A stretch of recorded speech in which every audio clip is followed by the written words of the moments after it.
আসসালামু আলাইকুম রহমতুল্লাহি ওয়া বারাকাতুহু। শিরিক নিয়ে অল্প কিছু আলোচনা।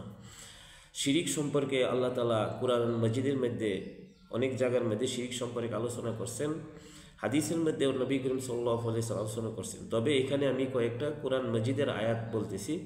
যেরকম লুকমান হাকিম তার ছেলেকে উদ্দেশ্য করে বলেন, ওয়াইজ ক্বালা লুকমানু লিবনিহি ওয়া হুয়া ইয়াইযুহু ইয়া বুনাইয়া লা তুশরিক বিল্লাহ ইন্না শিরকা লা যুলমুন আযীম।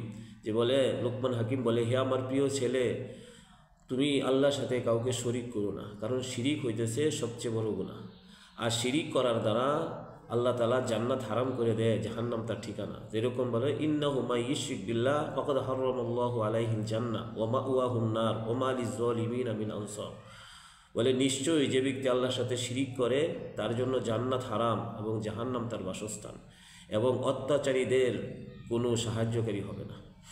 আরেক জায়গার মধ্যে আল্লাহ তাআলা নবীকে উদ্দেশ্য করে বলেন যে শিরিক করলে সমস্ত আমল নষ্ট হয়ে যাবে। যেরকম ওয়ালাকাদ উহিয়া ইলাইকা ওয়া ইলাল্লাযিনা মিন ক্বাবল লাইন আশরাকতা লা ইয়াহবাতান্না আমালুকা ওয়া লা তাকুনান্না মিনাল খাসিরিন। বলে, হে নবী, আপনার প্রতি এবং আপনার পূর্ববর্তীদের নবীদের প্রতি আমার এই আদেশ ছিল যে যদি আপনি শিরিক করেন তাহলে সমস্ত আমল আপনার নষ্ট হয়ে যাবে এবং আপনি ক্ষতিগ্রস্তদের অন্তর্ভুক্ত হবেন। আবার আরেক জায়গার মধ্যে আল্লাহ তাআলা বলেন, যদি শিরিক করেন তাহলে তার গুনাহ মাফ করবে না।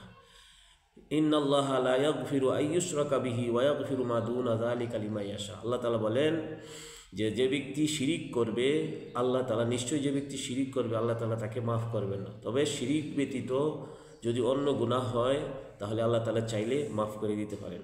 তো এই জন্য আমরা শিরিক থেকে বেঁচে থাকি, শিরিক থেকে বাঁচার চেষ্টা করি। আল্লাহ তাআলা আমাদেরকে আমল করার তৌফিক দান করুক। আসসালামু আলাইকুম রহমতুল্লাহি ওয়া বারাকাতুহু।